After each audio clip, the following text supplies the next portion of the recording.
नमामि शम्भुं पुरुषं पुराणं नमामि सर्वज्ञमपारभावं नमामि रुद्रं प्रभुमक्षयं तं नमामि शर्वं शिरसा नमामि।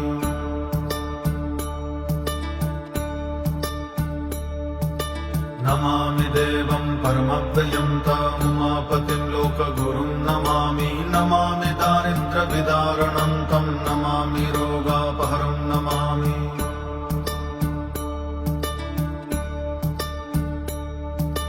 नमामि कल्याणोचिन्त्यरूपं नमामि विश्वोद्भवीजरूपं नमामि विश्वस्थितिकारणं तं नमामि संहारकरं नमामि।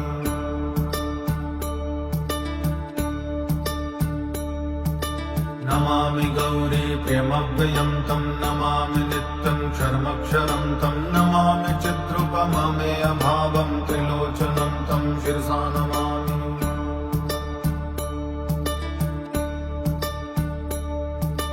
नमामि कारुण्यकरं भवस्य भयङ्करं वापि सदा नमामि नमामि दातारमभीप्सितानां नमामि सोमेशमाधव।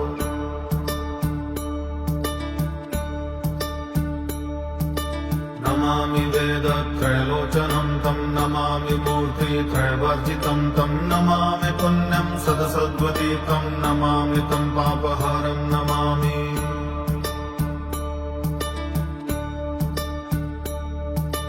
नमामि विश्वस्य हिते रतं तं नमामि रूपाणि बहुनि दत्ते यो विश्वगोप्ता सदसत्प्रणेता नमामि तं विश्वपतिं नमामि।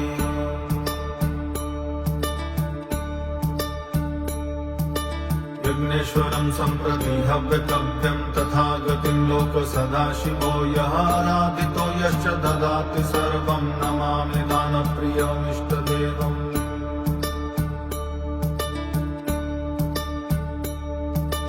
नमामि सोमेश्वरमस्तु तन्त्रमुमापतिं तं विजयं नमामि नमामि विघ्नेश्वरनन्दिनाथं पुत्रप्रियं तं शिरसा नमामि।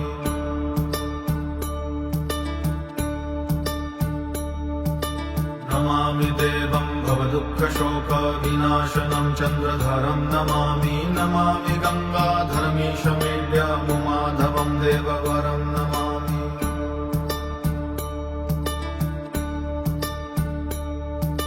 नमाम्यजादीश पुरन्दरादिसुरासुरैरचितपादपद्मं नमामि देवी मुखवादनानामीक्षार्थमक्षित्रितायं य ऐच्छत्।